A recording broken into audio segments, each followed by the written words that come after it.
F. 스콧 피츠제럴드의 소설 위대한 개츠비는 노골적인 방식과 미묘한 방식 모두로 미국 정신을 난도질합니다.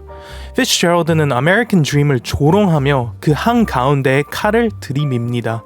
그에게 미국 사회는 혼란스러운 물질주의로 부패했고 그 과정에서 아메리칸 드림도 함께 망가졌습니다. 이 소설에서 벌어지는 사건들은 인상적입니다. 피츠제럴드가 자신이 사는 나라를 향해 품고 있던 혐오와 불신이 끌어오릅니다. 그리고 위대한 개츠비의 인물들은 하나같이 구제하기 어려운 사람들로 그려집니다. 무엇보다 최악인 인물들은 끝내 아무런 상처도 입지 않은 채 빠져나갑니다. 이 짧은 200쪽짜리 소설을 쓰며 피츠제럴드는 자기 시대의 미국을 되돌아보고 동시에 다가올 미국을 예견합니다. 이 책에는 온갖 거짓 예언자들이 넘쳐나지만 정작 진짜 예언자처럼 보이는 인물은 피츠제럴드 자신입니다. 위대한 개츠비와 그 시대적 맥락을 함께 들여다보면 우리는 미국의 과거와 현재 그리고 아메리칸 드림에 대해 불편하지만 외면하기 어려운 진실들을 마주하게 됩니다. 물론 피츠제럴드가 그것을 어떻게 해체하는지 보기 전에 먼저 아메리칸 드림 자체가 무엇인지부터 짚어둘 필요가 있습니다. 아메리칸 드림이라는 표현은 사실 1930년대 초반에야 만들어졌습니다. 피츠제럴드가 위대한 개츠비를 쓴 뒤로 약 7년쯤이 지난 뒤의 일입니다. 하지만 그 시나 그 서사는 그 전부터 수세기 동안 더 깔끔한 이름조차 없이 계속 존재해 왔습니다. 피츠제럴드에게 아메리칸 드림은 이미 선전물로 변질된 것이었습니다.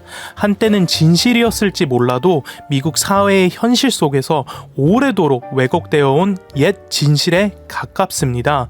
그가 이런 결론에 이르기 위해 한 일은 복잡하지 않습니다. 피츠제럴드는 그저 자기 주변의 세계를 그대로 관찰했을 뿐입니다.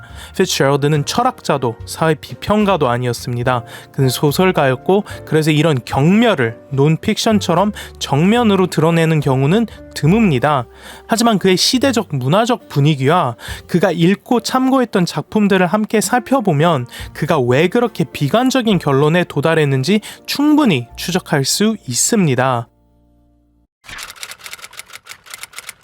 피츠제럴드는 1920년대 초 미국이 경제적 격변을 겪던 시기에 위대한 개츠비를 썼습니다. 1차 세계대전 이후 미국 경제는 불황으로 떨어졌고 1921년 실업률은 거의 12%까지 치솟았습니다. 농산물 가격도 문제를 일으킬 만큼 감당하기 어려운 수준으로 급등했습니다. 하지만 이 경제적 고통은 빠르게 반전됩니다. 1923년에는 실업률이 2.4%로 내려갔고 국가 GDP는 40% 증가했습니다. 1인당 연간 소득도 30%나 상승합니다. 학자 로버트 A. 디바인은 1920년대의 미국인들이 당시 지구상의 어떤 나라보다도 높은 생활 수준을 누렸다고 말합니다. 1920년대 초반 미국 경제는 연 7%씩 성장했고 미국은 전 세계 산업 생산량의 50%를 담당했습니다. 이런 시대라면 아메리칸 드림은 그 어느 때보다도 생생하게 살아있었을 겁니다. 하지만 피츠제럴드와 그 동시대인들은 바로 그 번영 속에서 위험을 감지했습니다. 작가 오스왈드 스팽글러는 1918년부터 1922년까지 두 권으로 이루어진 서구의 몰락을 출간합니다. 오늘날 읽으면 이 책은 거대하고 난해하며 자극적이긴 하지만 그 자극이 때로는 자기 과시적일 정도입니다. 좋게 말하면 지루하고 나쁘게 말하면 어딘가 희미하게 인종주의적입니다. 그럼에도 이 책은 분명히 그 시대의 산물이었고 실제로 그 시기 가장 영향력 있는 저작 중 하나가 됩니다. 피츠제럴드는 한 편지에서 이렇게 쓴 적이 있습니다. 내가 위대한 개츠비를 쓰던 바로 그 여름에 슈팽글러를 읽었고 나는 그에게서 완전히 회복한 적이 없는 것 같다. 슈팽글러의 어떤 부분이 피츠제럴드에게 그렇게 강하게 박혔는지는 확실하게 말할 수 없습니다. 다만 한 가지는 분명합니다. 서구가 분해되고 붕괴한다는 그 전체의 서사, 그 느낌이 위대한 개츠비의 핵심에 놓여 있습니다. 슈팽글러는 이렇게 썼습니다. 시장이 도시가 되는 순간 더 이상 문제는 순전히 농민적 풍경을 가로지르며 흐르는 상품의 줄기를 위한 중심자들에 있지 않다. 그것은 성벽 안에 존재하는 하나의 두 번째 세계의 문제다. 진정한 도시인은 생산자가 아니다. 그는 토양과도 자기 손을 거쳐가는 상품과도 내적인 연결을 갖고 있지 않다. 그는 그것들과 함께 살지 않는다. 그는 바깥에서 그것을 바라보고 자기 삶과의 관계 속에서 평가한다. 물건에 대해 생각하는 대신 유지비를 생각한다. 물건으로 생각하는 대신 돈으로 생각하게 된다. 이 돈으로 생각한다는 발상은 위대한 개츠비를 이해하는데 핵심적입니다. 다만 이것은 책이 걸치고 있는 겉옷에 가깝습니다. 피츠제럴드의 소설 한가운데 더 깊은 곳에는 아메리칸 드림을 향한 훨씬 근본적인 환멸이 자리하고 있습니다. 이제 그 점을 염두에 두고 본격적으로 살펴볼 차례입니다. 위대한 개츠비는 닉 캐러웨이라는 인물의 시점으로 주인공 제이 개츠비, 본명 제임스 개츠의 이야기를 따라갑니다. 가난하게 태어난 개츠비는 이상화된 낭만적 삶을 쫓고 그 욕망은 겉으로는 부유한 여성 데이지에 대한 사랑으로 나타납니다. 그러나 핵심은 단순한 연애가 아닙니다. 개츠비는 데이지가 원하는 그리고 데이지가 속한 올드머니가 되려고 합니다. 그는 밀주업으로 돈을 벌어 거대한 부를 쌓고 이미 결혼한 데이지와 다시 연결되며 완전히 새로운 사람이 된 채 그녀의 마음을 되찾으려 합니다. 겉으로 보면 이것은 로맨스입니다. 실제로 위대한 개츠비에서 로맨스는 서사의 움직임을 만들어내는 핵심 동력입니다. 하지만 이 얽힘의 진짜 의미를 보려면 우리는 먼저 개츠비라는 사람 자체를 이해해야 합니다. 제이 개츠비는 노스다코타에서 제임스 개츠로 태어났습니다. 그를 부자가 되고 싶어 했다 라고 설명하는 건 너무 단순합니다. 더 정확하게, 더 진심에 가깝게 설명하자면 그는 자기가 아닌 것이 되고 싶어 했습니다. 닉의 말에 따르면 그의 부모는 무능하고 실패한 농부였습니다. 그리고 개츠비의 상상력은 그들을 부모로 받아들인 적이 거의 없었습니다. 바로 이 상상력이 개츠비를 규정하고 움직이게 합니다. 과거를 거부하는 힘입니다. 그리고 이러한 태도는 아메리칸 드림을 꿈꾸는 이들에게도 적용될 수 있습니다. 윌리엄 케이는 American Dreaming, Really Reading the Great Gatsby에서 이렇게 말합니다. 가장 위대한 아메리칸 드리머들은 Yes 라고 말하지만 그 힘은 먼저 No 라고 말하는 데서 나온다. 즉 아메리칸 드림을 꿈꾸는 자는 자신의 과거를 부정하는 것, 그 사람이 되기를 거부하는 것에서 추진력을 얻습니다. 나는 이 부모를, 이 성장 환경을 받아들일 수 없다. 지금의 나는 견딜 수 없다. 나는 이 초라한 삶을 계속 살지 않겠다. 나는 다른 사람이 되겠다. 바로 이것이 개츠비의 목표입니다. 이 지점에서 우리는 이미 데이지가 인생의 사랑이라기보다 다른 것에 가깝다는 걸 보기 시작합니다. 개츠비의 데이지에 대한 관심은 더 큰 목표의 한 부분입니다.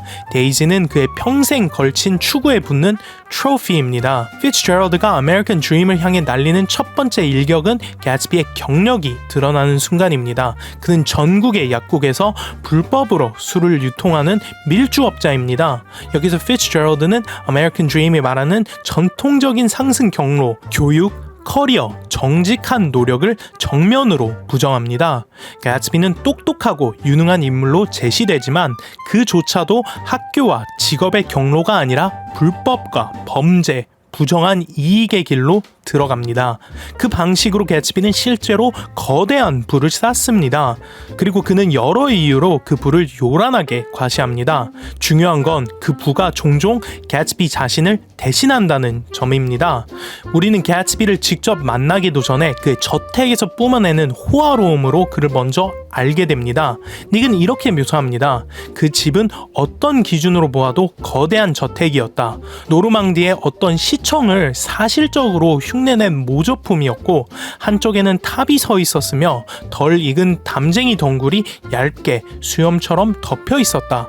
대리석 수영장 그리고 40에이커가 넘는 잔디와 정원까지. 개츠비는 매주 주말에 여는 요란한 파티로도 정의됩니다. 돈이 너무 두껍게 덮여 있어서 그것은 거의 파티라기보다 돈 자체를 기념하는 행사처럼 보일 정도입니다. 겉으로는 화려하지만 피츠제럴드는 그 화려함의 껍질을 벗기며 다시 한번 아메리칸 드림을 베어냅니다. 그 파티를 굴리기 위해 개츠비는 집사, 메이드, 요리사, 하인들로 이루어진 작은 군대를 고용합니다. 매주 금요일이면 뉴욕의 과일 가게에서 오렌지와 레몬 5상자가 도착합니다. 그리고 월요일이면 같은 오렌지와 레몬이 과육이 빠진 반쪽짜리들로만 남아 뒷문 밖에 피라미드처럼 쌓여 나갑니다. 부엌에는 기계도 있습니다. 버튼을 200번 누르면 30분 만에 오렌지 200개의 즙을 짜낼 수 있는 기계입니다. 그 버튼은 집사의 엄지로 200번 눌립니다. 그러니 하층 계급, 방금 말한 집사 같은 사람들은 개츠비의 화려한 생활을 위한 도구에 가깝습니다. 우리가 아메리칸 드림의 화신으로 받아들이게 되는 개츠비는 사실 가난한 사람들의 등 위에 세워져 있습니다. 그의 삶은 착취를 필요로 합니다. 기계가 오렌지에서 즙을 뽑아내고 과육 없는 반쪽을 버리듯이요. 피츠제럴드가 그리는 아메리칸 드림은 초대받은 사람들을 위해 평범한 사람들을 짜서 자본의 즙을 뽑아내는 구조입니다. 그리고 소설의 상당 부분에서 개츠비는 부재합니다. 그래서 우리는 개츠비를 만나기 전에 먼저 그의 세계를 소개받습니다. 그의 파티, 그의 집, 그의 차. 닉 캐러웨이는 이렇게 말합니다. 여름밤이면 이웃집에서는 음악이 흘러나왔다. 그의 푸른 정원에서는 남자들과 여자들의 속삭임과 샴페인과 별빛 사이를 마치 나방처럼 들락날락했다. 오후 만조 때면 나는 손님들이 뗏목탑에서 뛰어내리거나 그의 해변 뜨거운 모래 위에서 햇볕을 쬐는 모습을 보곤 했다. 그 사이 2대의 모터보트는 해협에 물살을 가르며 지나가고 물거품이 폭포처럼 쏟아지는 위로 수상 비행기를 끌었다. 주말이면 그의 롤스로이스는 아침 9시부터 자정이 한참 지난 때까지 사람들을 도시로 실어 나르는 대형 버스가 되었다. 그리고 그의 스테이션 와겐은 모든 기차를 마중하러 바쁜 노란 벌레처럼 이리저리 뛰어다녔다. 월요일이면 8명의 하인들이 추가 정원사 1명까지 포함해서 대걸레와 솔가, 망치와 정원 가위로 밤의 흔적을 수리하느라 하루 종일 일했다.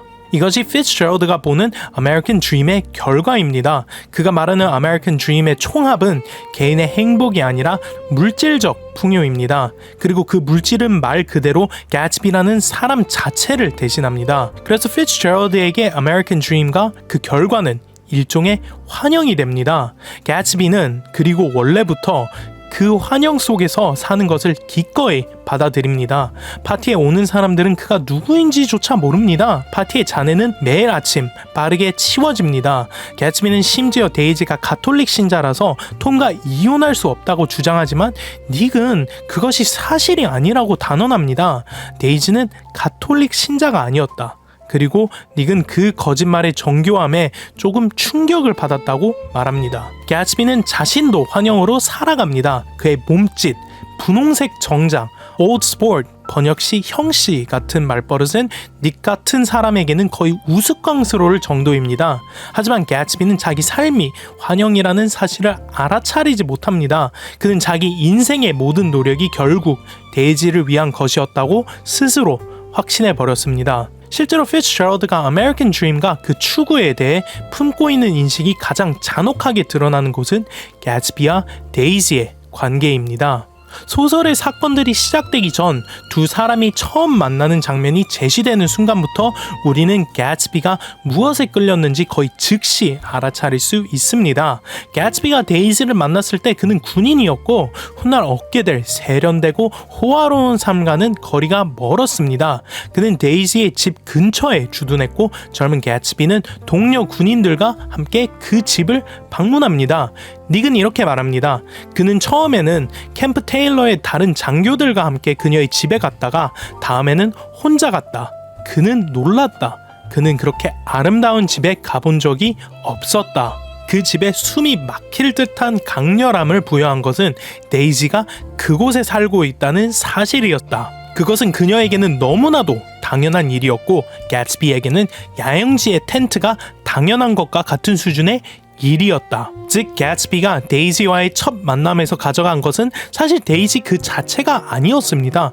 그가 붙잡은 것은 집이었습니다. 숨이 막힐 듯한 강렬함을 가진 것도 집이었고 아름다운 것도 집이었습니다. 데이지가 아니라요. 같은 페이지에서 서술은 다시 그 집을 길게 강조합니다. 그리고 아름답다는 말은 데이지가 아니라 집을 설명하는 데에 쓰입니다. 또한 데이지는 개츠비 이전에도 이미 많은 남자들에게 사랑받았다고 말해집니다. 그런데 이것이 오히려 개츠비를 더 부추깁니다.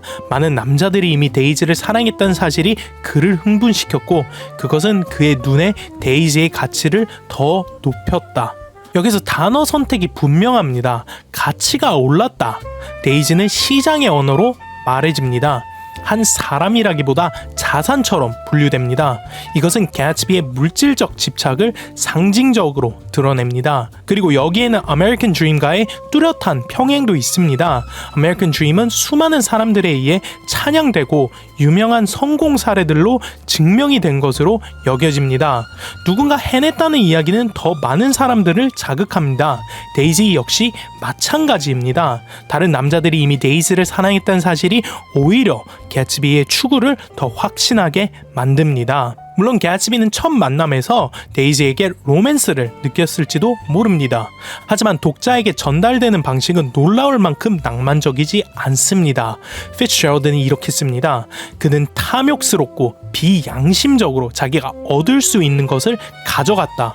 결국 그는 어느 고요한 10월 밤 데이지를 가져갔다. 군복을 입은 자기에게는 그녀의 손을 만질 권리조차 사실 없었기 때문이다. 개츠비는 위장을 하고 있었습니다. 원래라면 입었을 값싼 옷에서 벗어나고 있었고 그만큼 데이지 앞에서 자기 과거와 미래에 대해 거짓말을 꾸며낼 수 있었습니다. 그리고 그는 실제로 그렇게 합니다. 개츠비와 데이지의 관계를 아메리칸 드림의 은유로 읽는 순간 이것은 피츠제럴드가 그 꿈을 향해 가하는 잔혹한 공격이 됩니다. 아메리칸 드림을 쫓는 사람들은 탐욕적이고 비양심적으로 행동합니다. 훔치고 거짓말하고 속입니다. 피츠제럴드에게 그것이야말로 아메리칸 드림을 현실로 만드는 유일한 방식이기 때문입니다. 개츠비는 스스로 설득했을지도 모릅니다. 자신은 데이지를 진심으로 사랑한다고요. 하지만 소설이 보여주는 것은 분명합니다. 개츠비가 사랑한 것은 데이지라는 사람이 아니라 데이지의 세계, 데이지가 대표하는 것이었습니다. 그래서 그의 사랑은 거짓이었고 처음부터 거짓의 성격을 띄었습니다. 피츠제럴드가 아메리칸 드림을 거짓이라고 보는 것과 같은 방식으로요. 그들의 과거가 끝날 무렵 닉은 데이지가 부유한 집으로 풍요롭고 꽉 찬 삶 속으로 사라져서 개츠비에게는 아무것도 남기지 않았다고 말합니다. 중요한 건 여기서 아무도가 아니라 아무것도 라는 점입니다. 실제로 개츠비에게 데이지는 사람이 아니라 사물, 관념, 아이디어 에 가까웠습니다. 그래서 미국인들이 삶의 모든 역량을 걸고 꿈을 추구하듯 개츠비 역시 데이지를 향해 그렇게 합니다. 그는 오랜 시간을 들여서 자신을 데이지에게 가장 이상적인 상대, 그녀를 얻을 자격이 있는 사람으로 만들어냅니다.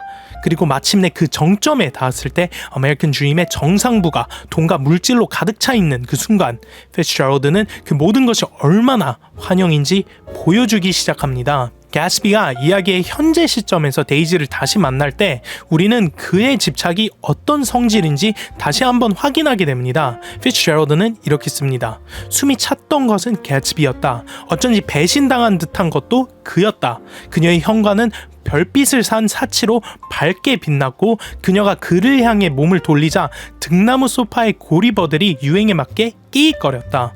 그리고 그는 그녀의 낯설고 사랑스러운 입술에 키스했다.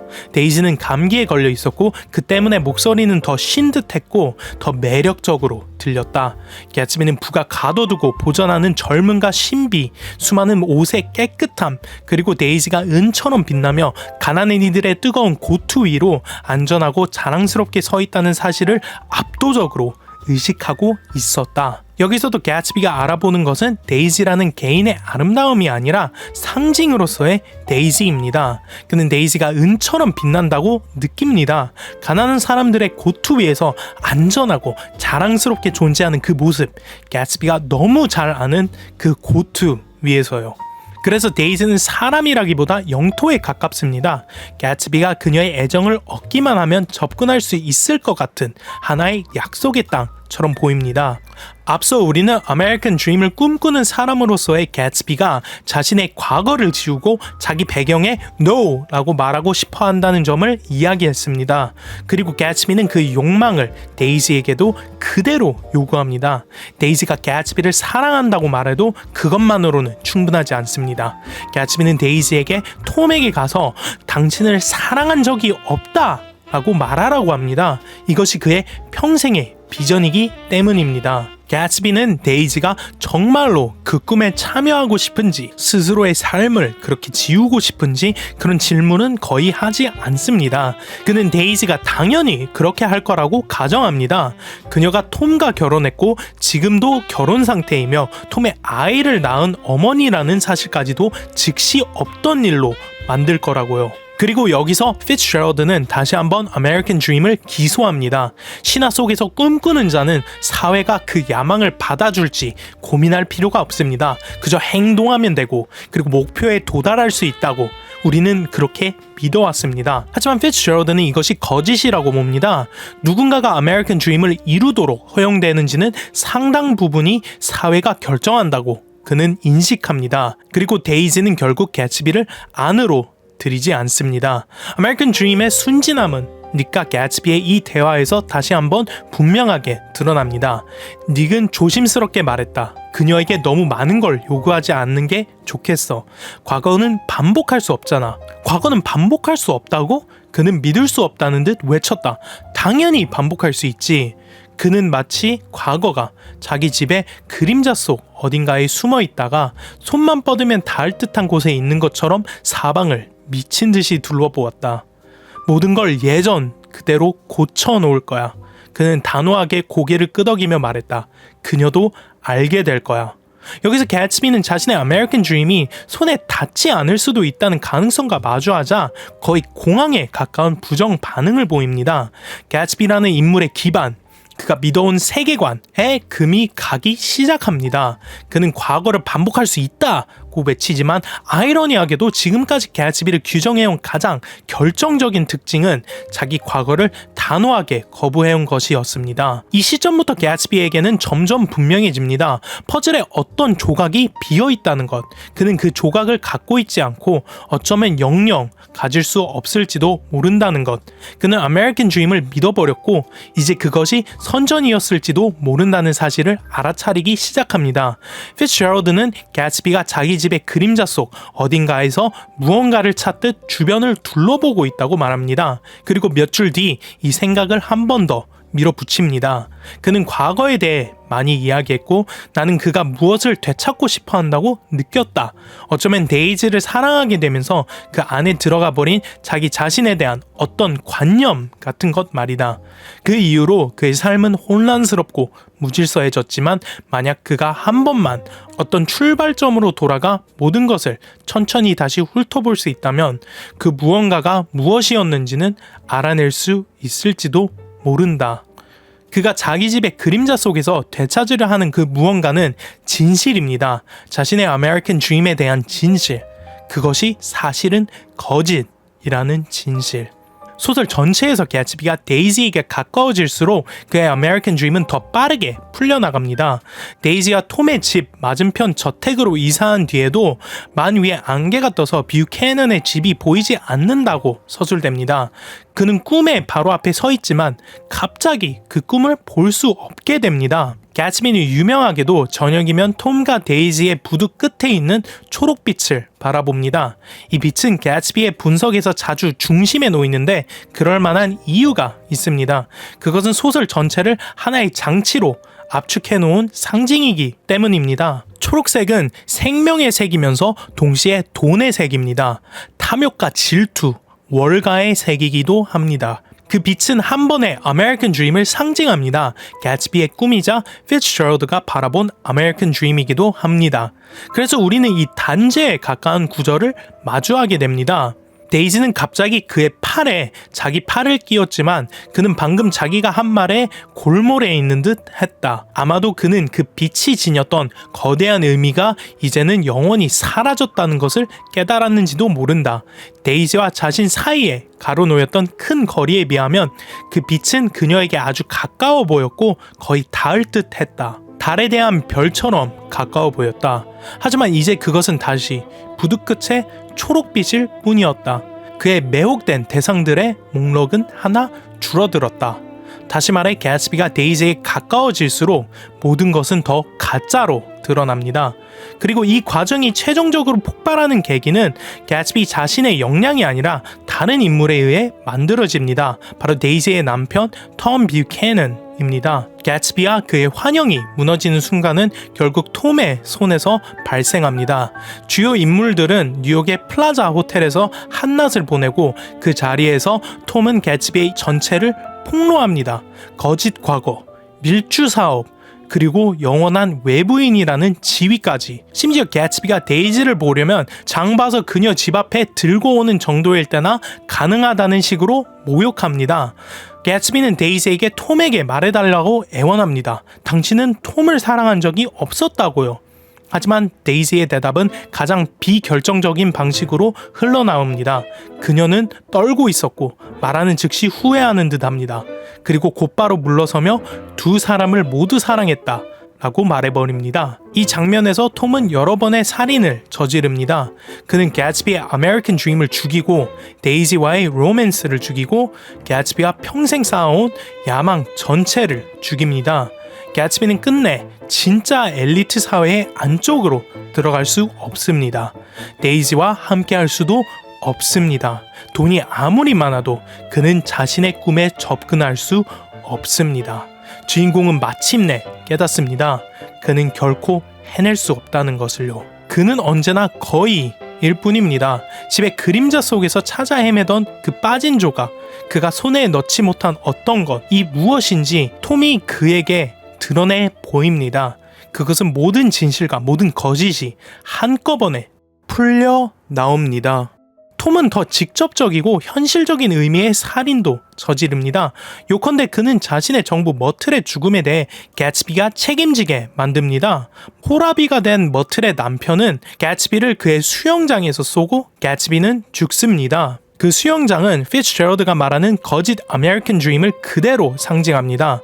호화롭고 아름답지만 결국 쓸모없습니다. 소설은 개츠비가 그 수영장에서 단 한 번도 수영하지 않았다고 말합니다. 그런데 마침내 그가 그 물로 들어가는 순간, 자기 환영 속으로 말 그대로 뛰어드는 순간 그곳은 무덤이 됩니다. 제이 개츠비는 피츠제럴드의 아메리칸 나이트메어에서 그저 한 명의 출연자일 뿐입니다. 그래서 이 책을 온전히 이해하려면 다른 인물들, 즉 다른 배우들도 함께 살펴봐야 합니다. 위대한 개츠비에 대한 해석과 비평에서 데이지 뷰캐넌을 특히 백해무익한 인물로 비난하는 것은 흔한 일입니다. 데이지를 두고 잔혹한 공허함, 괴물 같은 도덕적 무관심, 범죄적으로 비도덕적, 저속하고 비인간적, 어두운 파괴자, 부패와 죽음의 유포자 같은 표현들이 사용되어 왔습니다. 심지어 초기 비평가 중 한 명은 데이지를 우리 소설에서 처음으로 눈에 띄는 반처녀라고 부르며 20세기 소설에 넘쳐나는 아름다운 여신을 모독하는 초상들의 원형이라고까지 말했습니다. 분명 데이지는 호의적으로 평가받지 않습니다. 그리고 그럴만합니다. 위대한 개츠비의 인물들 중 그 누구도 좋은 사람이라고 부르기 어렵습니다. 하지만 피츠제럴드는 뛰어난 작가였고 그래서 그의 인물들을 단순히 선악으로 나누는 투박한 분류로 줄여서는 안 됩니다. 데이지도 마찬가지입니다. 비평가들에게 데이지 뷰캐넌은 일종의 샌드백이었고 소설 속 인물들에게도 그녀는 비슷한 역할을 합니다. 그리고 데이지의 첫 대사들 중 하나는 일종의 고백처럼 들립니다. 닉을 만나자마자 그녀는 이렇게 말합니다. I'm paralyzed with happiness. 나는 행복해서 마비될 것 같아. 데이지 역시 아메리칸 드림의 피해자이기도 합니다. 그녀가 말하는 마비는 그 증상의 핵심입니다. 톰과 결혼한 뒤 데이지의 삶은 돈과 지위에 의해 얼어붙습니다. 그녀는 원래도 부유한 집안 출신이고 결혼으로 다시 부유함 속으로 들어갑니다. 그녀의 삶은 관습과 상황에 의해 꾸준히 규정되어 왔습니다. 그리고 데이지는 피츠제럴드가 아메리칸 드림에서 보았던 저속한 물질주의의 구현체이기도 합니다. 그녀는 내부자이며 자신의 지위와 부에 매달립니다. 절박하게 그리고 때로는 냉혹하게. 피츠제럴드는 세상의 데이지들을 위해 공감을 청하지 않습니다. 그는 지배 계급을 상한 존재로 보고 그래서 데이지를 특별히 호감 가는 여성으로 그리진 않습니다. 그녀는 게으르고 변덕스럽고 자기 계층밖의 일에는 거의 관심이 없습니다. 다만 이것이 전적으로 데이지 개인의 잘못이라고만 하기도 어렵습니다. 그것은 미국적 물질주의가 남긴 영향, 일종의 세뇌 에 가깝습니다. 데이지는 양면적인 카드처럼 보입니다. 한 면에서는 얕고 어렴풋이 자기 중심적인 인물로 제시됩니다. 하지만 그것은 그녀의 세계가 그녀에게 그렇게 되라고 가르친 방식이기도 하고 데이지는 그 사실을 어느 정도 자각하고 있습니다. 그래서 그 반대편에는 영리하고 어쩌면 교활하기까지 한 데이지가 있습니다. 그리고 그녀는 개츠비만큼이나 자신의 지위에 단단히 매달려 있습니다. 또 데이지는 갓난 딸에 대해 말하며 이렇게 말합니다. 그 애가 바보였으면 좋겠어. 이 세상에서 여자가 될 수 있는 최선은 예쁜 작은 바보가 되는 거니까. 이 한 문장만으로도 많은 것이 드러납니다. 데이지는 자신이 내부자라는 사실을, 그리고 여성이 그 내부자 자리를 어떻게 유지하고 성취하는지까지 분명히 알고 있습니다. 그러니 이 점을 고려하면 데이지가 나름의 방식, 어쩌면 얕은 방식으로 개츠비를 사랑했을지라도 결국 데이지는 그 사랑보다 자신의 지위를 우선합니다. 데이지는 한때 개츠비와 함께 도망치는 상상을 합니다. 그리고 소설의 사건들 이전, 결혼식 전날 밤에 있었던 한 사건이 전해지죠. 데이지는 개츠비에게서 편지를 받고 목에 걸고 있던 $35만 달러짜리 진주 목걸이를 거칠게 뜯어내 바닥에 흩뿌립니다. 그 목걸이는 톰이 준 선물이었습니다. 데이지는 결혼을 취소하겠다고 하지만 곧바로 친구들과 하인들에 의해 얼음처럼 차가운 목욕물 속으로 끌려 들어갑니다. 그 물속에서도 데이지는 여전히 개츠비의 편지를 움켜쥐고 있습니다. 그러나 물은 편지를 망가뜨립니다. 그리고 결혼식은 예정대로 진행됩니다.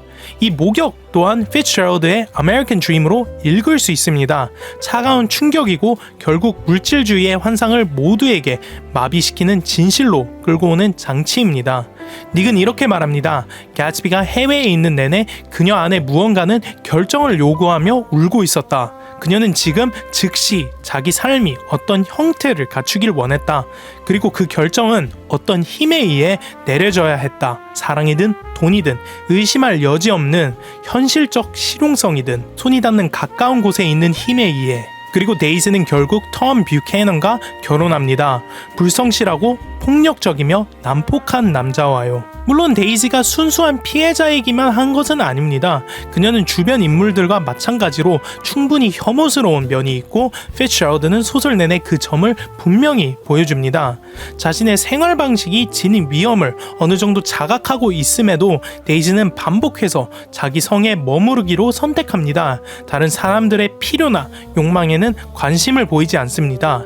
예외가 있다면 개츠비일지도 모르지만 자세히 들여다보면 개츠비를 향한 감정조차 어딘가 조작된 것처럼 보입니다. 사실 두 사람에게는 분명한 공통점이 있습니다. 데이지는 기본적으로 개츠비와 닮아 있습니다. 제이 개츠비가 환상 속 세계를 만들어 그 안에서 살아가듯 데이지 역시 같은 욕망을 드러냅니다. 데이지는 개츠비에게 이렇게 말합니다. 분홍색 구름 하나를 가져다가 당신을 거기 담아놓고 이리저리 밀고 다니고 싶어. 그녀는 개츠비와 함께할 삶을 낭만적으로 상상합니다. 물질 사회가 요구하는 것들로부터의 탈출, 현실이 굳이 존재하지 않아도 되는 꿈 같은 땅을요. 데이지는 과거를 찾습니다. 결혼 이전, 톰 뷰캐넌의 세계 안으로 들어가기 이전, 개츠비와의 로맨스가 막 시작되던 그 초기의 시간을 다시 살고 싶어 합니다. 개츠비가 데이지를 향한 자기 비전에서 균열을 보기 시작하듯 데이지도 더 심각한 방식으로 개츠비가 자신의 기대를 충족시키지 못한다는 사실을 깨닫습니다. 개츠비는 데이지에게 톰에게 당신을 사랑하지 않는다 라고 말하라고 요구합니다. 데이지가 자기 삶의 비전에 완벽히 들어맞길 요구하는 겁니다. 하지만 그 비전은 동시에 데이지가 품은 비전과는 맞지 않습니다. 이 갈등은 개츠비가 자신의 고급 셔츠를 과시하는 장면에서 선명해집니다. 개츠비가 데이지에게 셔츠들을 보여줄 때 그것들은 옷장 안에 가지런히 쌓여 있습니다. 그런데 그는 그 셔츠들을 하나씩 꺼내 바닥에 어지럽게 던지기 시작합니다. 데이지는 반사적으로 울기 시작합니다. 그녀와 개츠비에 대한 이상, 그들이 함께 있을 거라고 믿었던 꿈의 공간도 가지런하던 셔츠 더미처럼 함께 무너져 내립니다. 데이지는 개츠비의 세계가 환영이라는 걸 깨닫습니다. 그리고 그들의 로맨스에 대해 자신이 품었던 비전 역시 환영이었다는 것도요. 그래서 그녀의 욕망은 끝내 성취될 수 없습니다. 호텔에서 톰이 개츠비의 실체를 데이지에게 폭로하자 데이지는 마침내 개츠비에게서 완전히 물러납니다. 피츠제럴드는 이렇게 씁니다. 말이 이어질수록 그녀는 점점 더 깊이 자기 안으로 물러나고 있었다. 그래서 그는 포기했고 오후가 흘러가는 동안 오직 죽은 꿈만이 계속 싸웠다. 더 이상 만질 수 없는 것을 만지려 하며 방 건너편에 잃어버린 목소리를 향해 불행하게도 절망하지도 못한 채로 몸부림치며 데이지의 환상은 정말로 죽습니다. 개츠비는 데이지가 그에게 기대했던 비전을 끝내 충족시키지 못합니다. 개츠비와 데이지 사이에서는 서로를 향한 상호 환멸이 있습니다. 하지만 그 결말은 같은 방향이 아닙니다. 두 사람에게서 나타나는 결과는 극단적으로 갈라집니다. 피츠제럴드는 데이지가 특권층 엘리트라는 점을 분명히 인식합니다. 그녀에게는 안전망이 있습니다. 데이지는 언제든 톰과의 삶으로 돌아갈 수 있습니다. 개츠비가 조수석에 탄 채 데이지는 개츠비의 차를 몰고 가다가 톰의 정부 머트를 치어 죽입니다.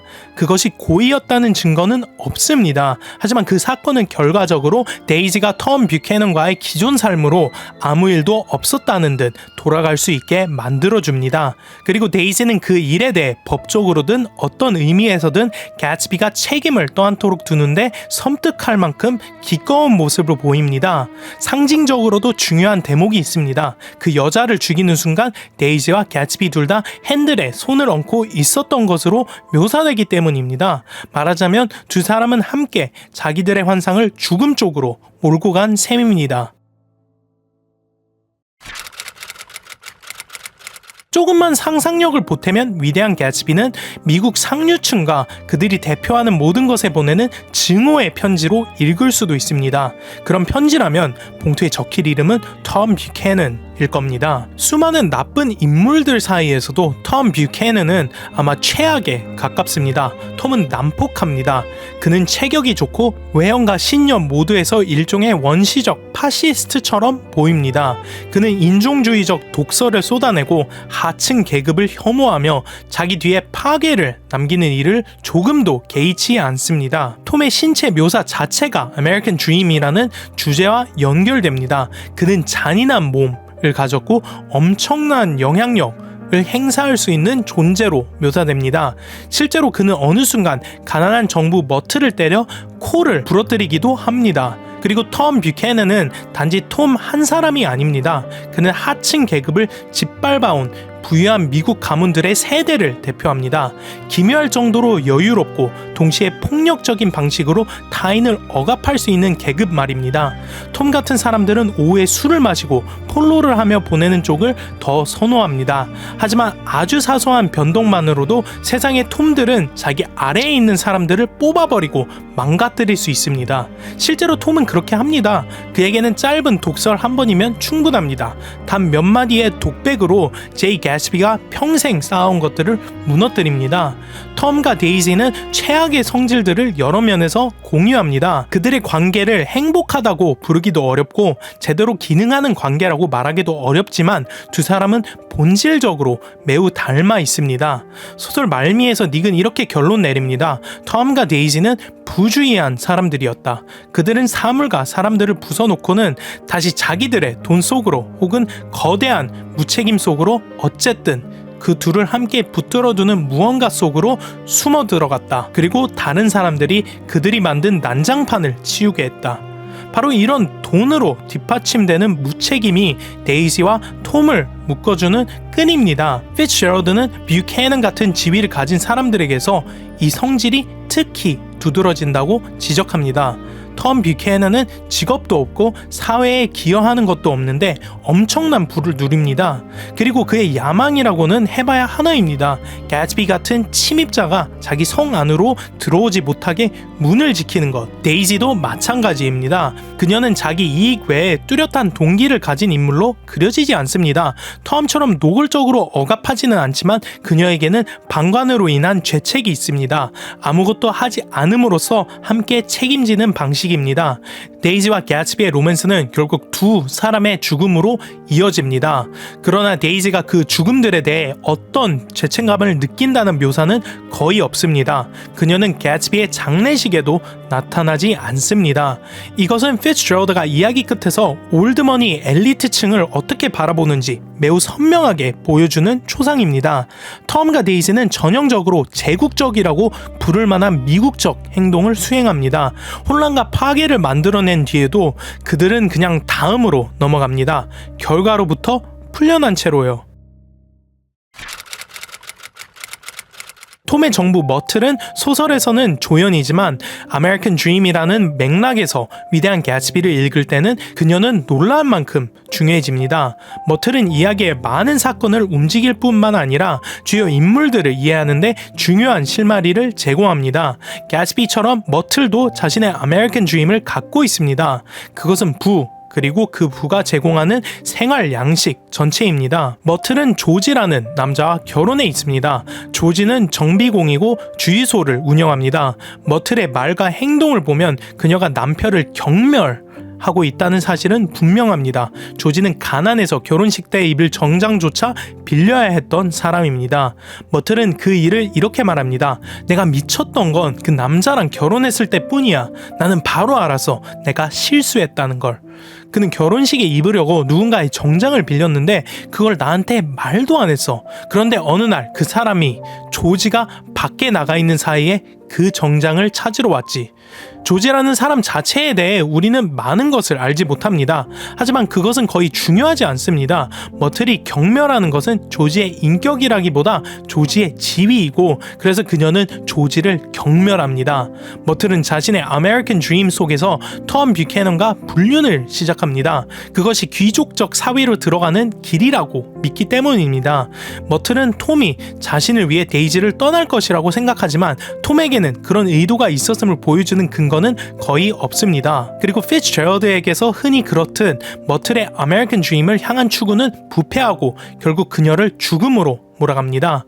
톰은 머틀의 꿈입니다. 그리고 그는 그 꿈을 이용합니다. 머틀을 학대하고 거짓말하고 조종합니다. 결국 머틀은 톰과의 관계 때문에 죽게 됩니다. 그녀는 개츠비의 차 운전석에 앉아있던 데이지에게 치여 죽습니다. 반면 톰 뷰캐넌은 아무 일도 없었다는 듯 자기 일상을 계속합니다. 한편 닉 캐러웨이는 이 소설의 화자입니다.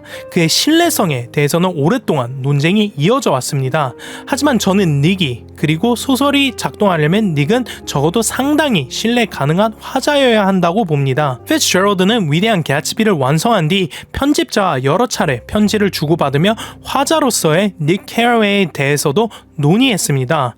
그런데 그 편지들에서 피츠제럴드는 닉이 신뢰할 수 없는 화자라는 식의 단서를 거의 주지 않습니다. 게다가 위대한 개츠비는 아메리칸 드림의 부패와 쇠퇴를 다루는 소설입니다.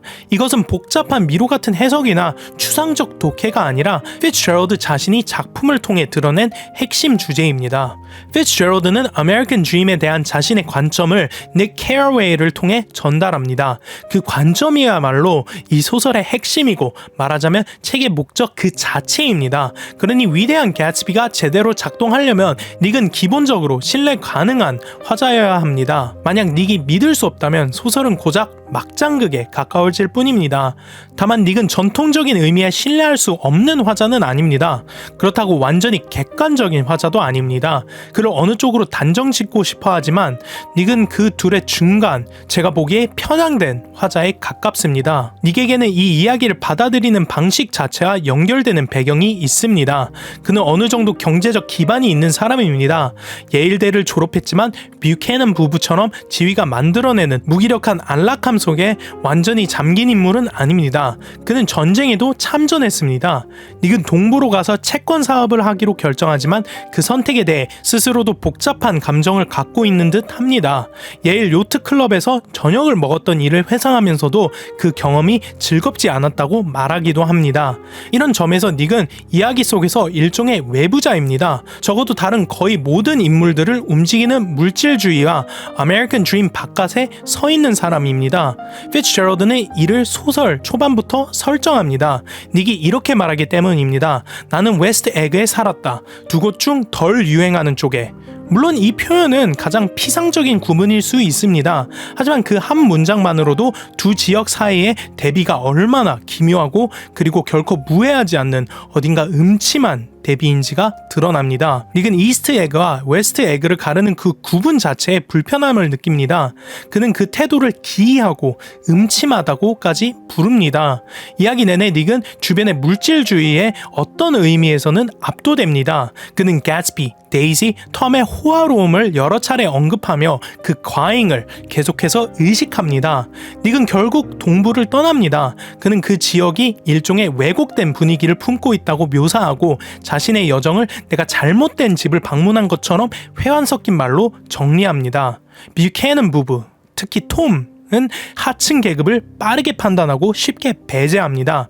닉은 이야기 내내 그들 곁에 비교적 자연스럽게 받아들여지지만 동시에 그 무리를 어느 정도의 혐오감으로 바라봅니다. 즉 닉은 다른 인물들의 삶의 방식에 특별한 애정을 갖고 있지 않다는 점이 분명합니다. 닉은 자신이 이 중서부 도시에서 3대에 걸친 저명하고 유복한 가문 출신이라고 말합니다. 그러니 닉의 가족 어딘가에는 아메리칸 드림을 이룬 사람이 있었던 셈입니다. 어쩌면 피츠제럴드가 상정하는 더 순수하고 더 정통적인 버전의 아메리칸 드림, 그래서 닉 같은 비교적 멀쩡한 인물을 만들어낸 종류의 꿈일지도 모릅니다. 물론 닉이 나쁜 사람이라고 주장할 수도 있습니다.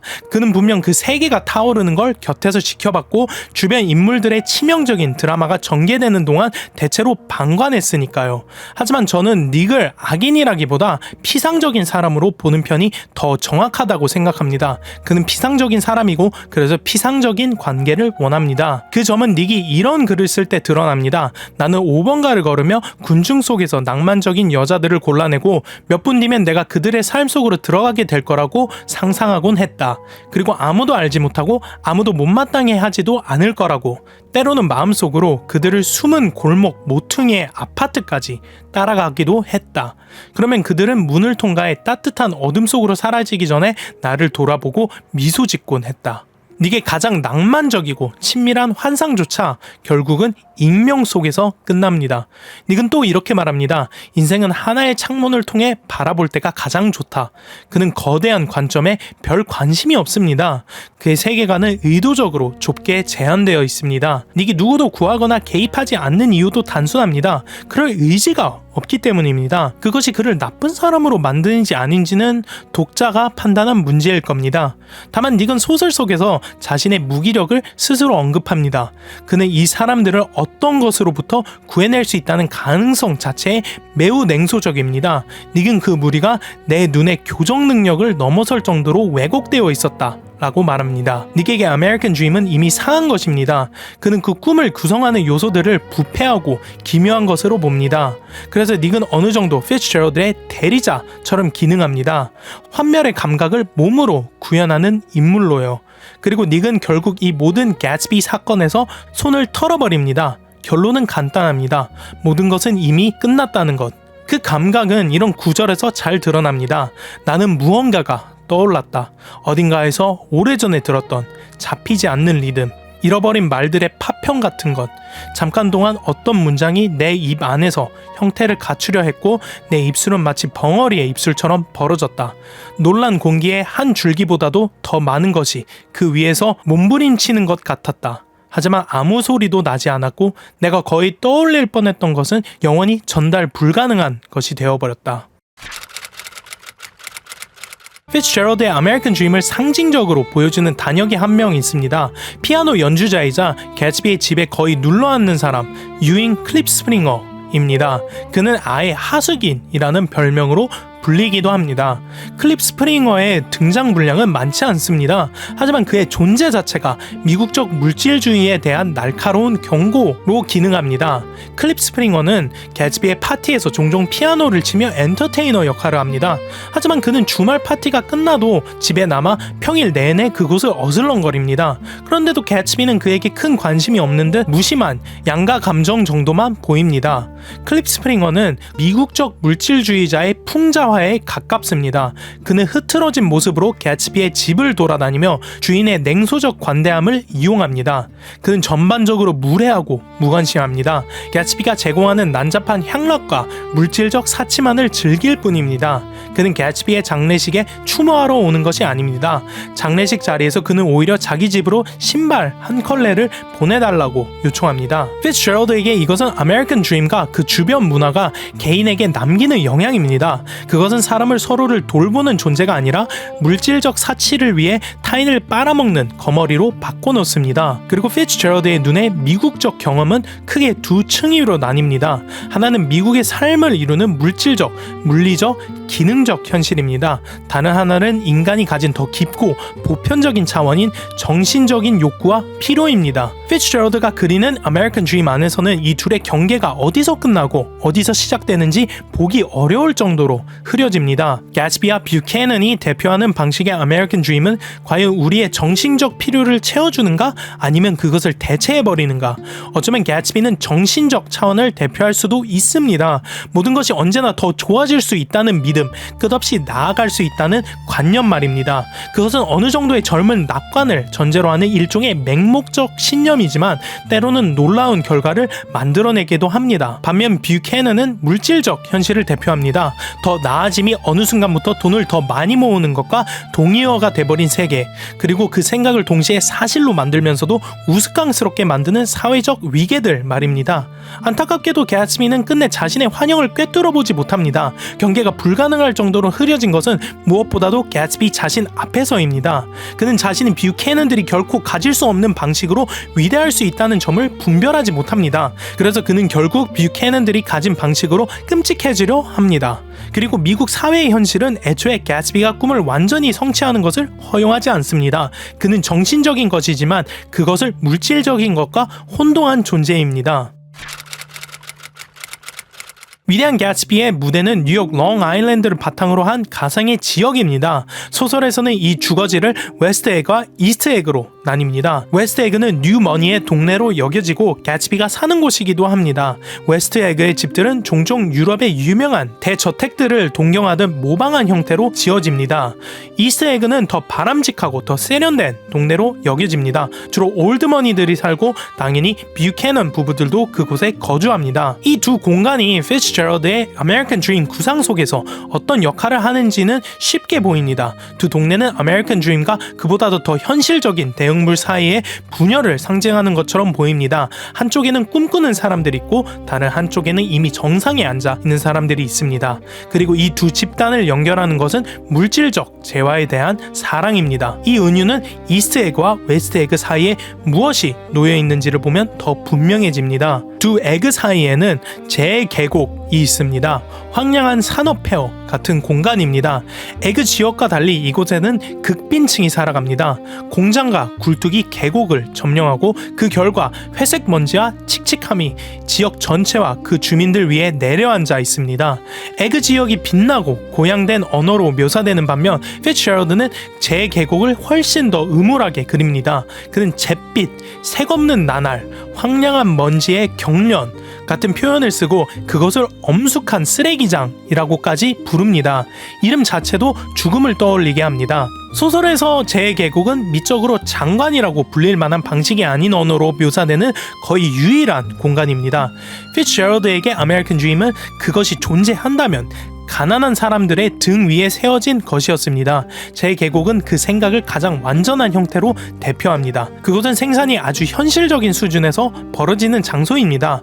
공장으로 가득합니다. 소설에서 가장 가난한 두 인물, 머틀과 그녀의 남편도 재계곡에서 살고 있습니다. 즉 뷰캐넌과 개츠비의 호화로움은 진짜로는 이런 곳에서 생산됩니다. 동시에 그 생산의 대가를 가장 눈에 띄게 감당하는 곳도 바로 이 계곡입니다. 우리는 여기서 피츠제럴드의 어딘가 종말론적인 세계관을 보게 됩니다. 제 계곡은 아메리칸 드림의 더러운 비밀, 숨겨진 재료입니다. 그리고 그것은 물질주의 사회가 만들어낸 결과물이기도 합니다. 제 계곡은 소설에서 가장 음울한 분위기를 품은 공간이지만 동시에 가장 비극적인 사건들이 벌어지는 장소이기도 합니다. 톰이 불륜을 저지른 곳이 이곳입니다. 톰의 정부 머트를 폭력적으로 학대한 곳도 이곳입니다. 데이지가 머트를 치어 죽인 장소 역시 제 계곡입니다. 그리고 그 사건은 결국 개츠비의 죽음으로 이어지는 연쇄 반응을 작동시킵니다. 톰과 데이지는 제 계곡 사람들을 냉혹하게 학대하고 착취합니다. 그리고 그 위에 겹쳐지는 것은 물질주의로 변질된 아메리칸 드림이 하층 계급에게서 삶을 빨아들이는 풍경입니다. 제 계곡에는 오래되고 빛바랜 광고판이 하나 서 있습니다. 안과 의사 TJ 에클버그 박사의 광고판입니다. 황금태 안경에 둘러싸인 커다란 푸른 눈이 그려져 있죠. 이 광고판은 위대한 개츠비를 분석할 때 자주 그리고 그럴 만한 이유로 중심 상징으로 다뤄집니다. 일반적으로 이 눈들은 신을 상징한다고 받아들여집니다. 이 해석은 두 가지 근거에서 나옵니다. 첫째, 피츠제럴드는 종종 방탕한 생활을 했음에도 불구하고 종교적인 사람이었다는 점입니다. 둘째, 소설 속 한 인물이 이 의미를 직접 말로 확정합니다. 조지가 머틀의 불륜을 추궁하는 장면에서 그는 그녀를 창가로 데려가 그 광고판을 함께 바라보게 합니다.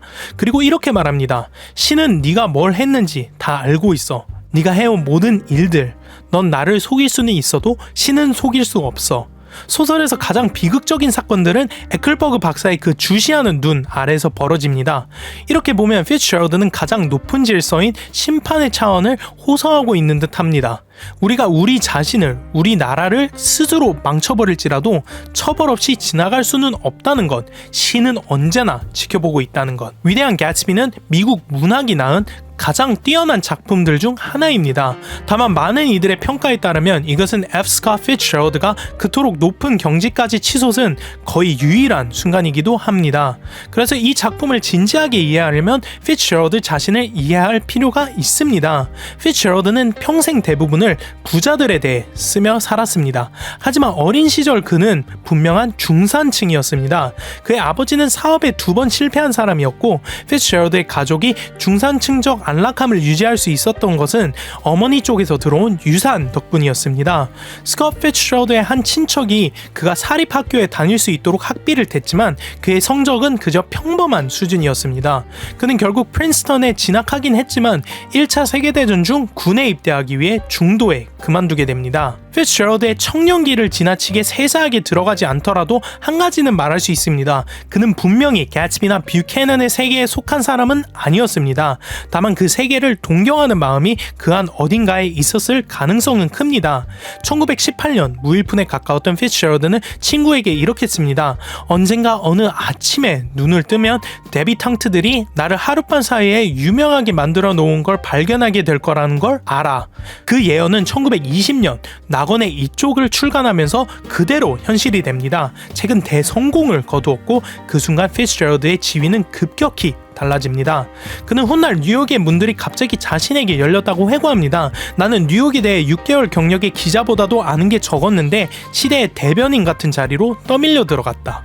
그리고 실제로 피츠제럴드는 그 새로운 생활 방식을 만끽합니다. 그는 완전히 문학계의 셀럽이 되었고 뉴욕의 술집과 상류사회 사이를 뛰어다니며 살아갑니다. 그는 훗날 한 번은 이런 이유로 울었다고 썼습니다. 나는 내가 원하던 모든 것을 가졌고 다시는 그렇게 행복할 수 없으리라는 걸 알고 있었다. 즉 계급 이동의 문제 그리고 아메리칸 드림이라는 주제 자체는 피츠제럴드가 온몸으로 알고 있었던 겁니다. 하지만 그는 그 번쩍임과 화려함에 점점 환멸을 느꼈던 것처럼 보입니다. 피츠제럴드는 그 시기에 미국을 역사상 가장 위대하고 가장 요란했던 소비의 광란이라고 불렀습니다. 그리고 훗날에는 심지어 눈조차도 진짜가 아니었다고 썼습니다. 원하지 않는다면 돈만 좀 내면 눈이 오지 않게 할 수도 있었다고요. 하지만 그 생활 방식은 결국 피츠제럴드를 따라잡습니다. 1920년대 초 피츠제럴드는 약 $5,000의 빚을 지고 있었고 오늘날 가치로는 대략 39,000달러 정도였습니다. 그는 빚을 갚기 위해 하루 12시간씩 일하기 시작했고 5개월 동안 단편 11편을 써내며 그 구덩이에서 빠져나오려 했습니다. 피츠제럴드 자신의 말에 따르면 그 돈은 그를 극심한 빈곤에서 다시 중산층으로 끌어올려주는 액수였습니다. 하지만 그 작업은 결코 충족감을 주지 못했습니다. 그는 친구에게 자신이 쓰는 글이 전부 쓰레기 같았고 거의 내 맘을 찢어버릴 뻔했다 라고 썼습니다. 그러니 피츠제럴드가 위대한 개츠비를 쓸 무렵에는 그는 한번 사회적 정상에 올라가 보았고 그리고 다시 스스로를 추스르기 시작한 상태였습니다. 위대한 개츠비에서 피츠제럴드는 낭만적 상류사회에 대한 거창한 환상을 내려놓습니다. 대신 그가 실제로 알고 있었던 것, 그가 겪어온 것으로 돌아옵니다. 주인공 제임스 가츠는 가난한 중서부 출신입니다. 가츠비가 계급을 가로지르며 움직일 수 있었던 방식은 부분적으로 피츠제럴드 자신에게서 왔고 작가는 이 인물이 처음에는 내가 아는 한 사람으로 시작했지만 나중에는 나 자신으로 바뀌었다고 말하기도 했습니다. 서던 벨로 그려지는 데이지라는 인물 역시 상당 부분 피츠제럴드의 연인이었던 젤다에게서 영감을 받았습니다. 데이지처럼 젤다도 냉담한 분위기를 가진 부유한 알라바마 출신의 여성이었고 연애에 대한 결정을 순식간에 바꾸기도 했습니다. 닉 캐러웨이의 과거는 피츠제럴드 자신의 삶과 여러 면에서 겹칩니다. 그리고 톰 뷰캐넌이라는 인물에게도 작가의 일부가 스며들어 있습니다. 학창시절 톰처럼 피츠제럴드 역시 놀란 만큼 뛰어난 운동선수였습니다. 미국 사회 속에서 피츠제럴드가 겪어온 경험들은 그에게 이 나라의 문화에 대한 날카롭고도 가혹한 시선을 갖게 했습니다. 위대한 개츠비에서 피츠제럴드가 세운 논지는 대략 이런 것입니다. 미국적 물질주의의 문화가 미국의 이상을 오염시켰고 앞으로도 이 나라를 계속 균열 내리라. 그리고 실제로 그는 거의 즉시 그 말이 맞았음을 증명받게 됩니다. 1928년 후보 대통령은 이렇게 선언합니다. 오늘날 미국은 우리 역사상 어느 때보다도 빈곤에 대한 최종 승리에 더 가까이 와 있다. 공화당 체제 아래에서 가난한 사람들은 우리에게서 사라지고 있다. 어떤 의미에서 후보는 옳았습니다. 가난한 사람들은 실제로 사라지고 있었습니다. 점점 불안정해지는 농업 산업 때문에 일자리에서 사라졌고 노동자의 힘을 최소화하려는 조직적인 시도 때문에 노조에서도 사라졌습니다. 아프리카계 미국인 소장농들도 남부에서 사라지고 있었습니다. 대규모 해고로 인해 밀려났고 인종 분리된 동네에서 저임금 일자리를 택하도록 강요받았으며 비참한 환경 속에서도 살아야 했습니다. 멕시코계 미국인들도 마찬가지였습니다. 그들 역시 사라지고 있었습니다. 극심한 빈곤 속에서 살았고 영아 사망률은 백인 인구에 비해 5배나 높았습니다. 후보의 선언과는 달리 소득 불평등은 전례 없이 치솟고 있었습니다. 1929년까지 상위 1%는 전체 개인부의 19%를 소유했고 상위 5%는 34%를 소유했습니다. 물론 오늘날 기준으로 보면 이런 수치들은 비교적 얌전해 보일지도 모릅니다. 하지만 2029년 당시 4인 가족이 기본적인 필수품을 마련하는 데에는 연간 $2,000가 필요했습니다. 그리고 그해 미국 가정의 50%는 그 최소 기준선조차 넘지 못했습니다. 그리고 나서 1929년 주식시장은 붕괴합니다. 농장과 공장과 광산이 무너졌고 가장 먼저 하층 계급이 괴멸합니다. 자동차 산업이 곤두박질 쳤습니다. 그 충격은 상층으로도 번져 투자와 저축을 쓸어가 버렸습니다. 대외 무역은 66%나 휘청였고 불과 3년 만에 미국의 개인 소득은 50%나 떨어졌습니다. 피츠제럴드의 것이든 아니든 아메리칸 드림은 모든 기준에서 이미 죽어 있었습니다. 1931년 피츠제럴드는 재즈 시대의 메아리라는 에세이를 쓰며 1920년대에 고공비행을 하던 꿈꾸는 자들에게 사실상 조사를 올리듯 말을 건넵니다. 그것은 2년 전에 끝났다. 그 시대를 떠받치던 필수 기둥, 그 완강한 확신이 거대한 충격을 받았고 그 허술한 구조물이 땅으로 가라앉는 데에는 오래 걸리지 않았다. 그리고 2년이 지나고 나니 재즈 시대는 전쟁 이전의 날들만큼이나 멀게 느껴진다. 어차피 그것은 빌린 시간이었다. 한 나라의 상위 10%가 대공들의 무심함과 합창단 소녀들의 태어남으로 살아가던 시간. 지금 와서 도덕적 훈계는 쉽다지만 그렇게 확실하고 걱정 없던 시절에 20살이었다는 건 즐거운 일이었다. 아메리칸 드림은 제2차 세계대전의 재 속에서 다시 태어납니다. 1950년대의 미국 경제는 37% 정도 성장했고 미국 가정의 소비 여력도 30%나 증가했습니다. 그리고 위대한 개츠비가 마침내 미국 문학의 걸작으로 칭송받게 된 시기가 바로 1950년대였다는 사실은 우연이라고 보기 어렵습니다. 그 이후로도 아메리칸 드림은 수없이 죽고 또 수없이 되살아났습니다. 하지만 저는 이 에세이가 그 모든 등장과 실패를 하나하나 따라가며 뛰어다닐 필요는 없다고 생각합니다. 대신 결론을 위해 우리는 아메리칸 드림이라는 말을 처음 발명한 사람에게 시선을 돌리면 됩니다. 피츠제럴드는 아메리칸 드림이 부패할 가능성을 보았습니다. 하지만 그 가능성을 처음 상상한 사람이 그였던 것은 아닙니다. 사실 이 꿈은 바로 그런 종류의 경고와 나란히 놓인 채 하나의 표현으로 굳어졌습니다. 제임스 트러슬러 애덤스는 1931년 저서 아메리카의 서사 에서 아메리칸 드림이라는 말을 만들어냈습니다. 애덤스는 우리의 아메리칸 드림이 품고 있는 물질주의적 위험을 날카롭게 짚습니다. 지난 한 세기 동안 온갖 나라에서 수천만 명을 우리 해안으로 끌어들인 아메리칸 드림은 단지 물질적 풍요의 꿈이 아니었다.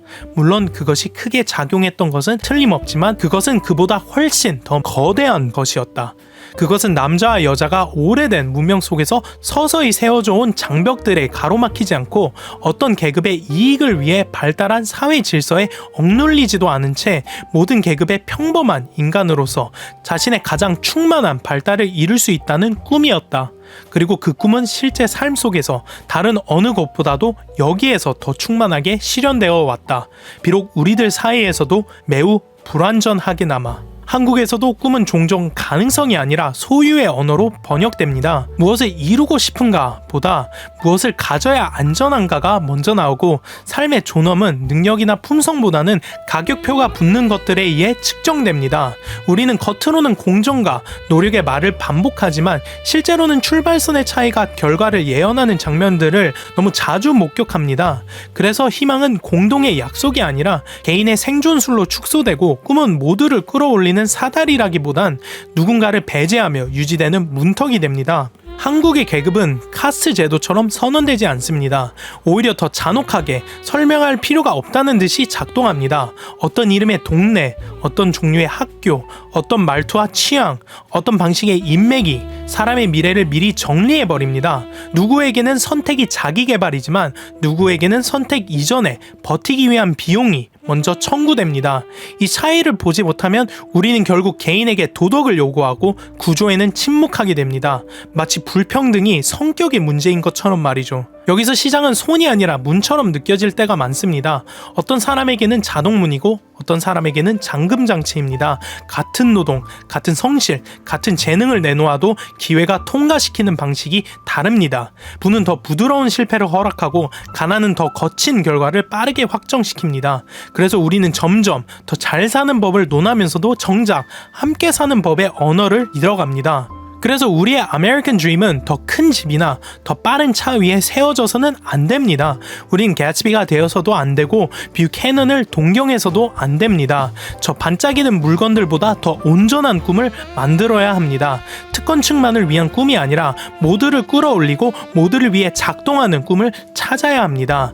우리의 아메리칸 드림은 이스트에그의 경계로 둘러진 탑이어서는 안 됩니다. 그것은 진실한 성취를 찾는 세계의 시민들에게 입장을 허락하는 장소여야 합니다. 그리고 이것을 작동시키려면 시장에 보이지 않는 손만으로는 부족합니다. 필요한 것은 주의, 사유, 그리고 무엇보다도 행동입니다. 애덤스가 지적했듯 아메리칸 드림이 현실이 되고 그리고 우리 곁에 지속되려면 그 근본은 결국 사람들 자신에게 달려 있습니다. 모두를 위한 더 풍요롭고 더 충만한 삶을 성취하려면 사람들은 그런 성취가 무엇을 요구하고 무엇을 의미하는지를 알아야 합니다.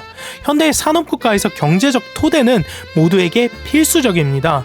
우리는 국민소득을 자랑스럽게 내세우곤 하지만 국가는 결국 개별 남성과 여성의 총합일 뿐입니다. 총소득이라는 하나의 수치에서 시선을 돌려 개인들의 소득으로 내려가 보면 그 분배에는 매우 뚜렷한 불의가 드러납니다.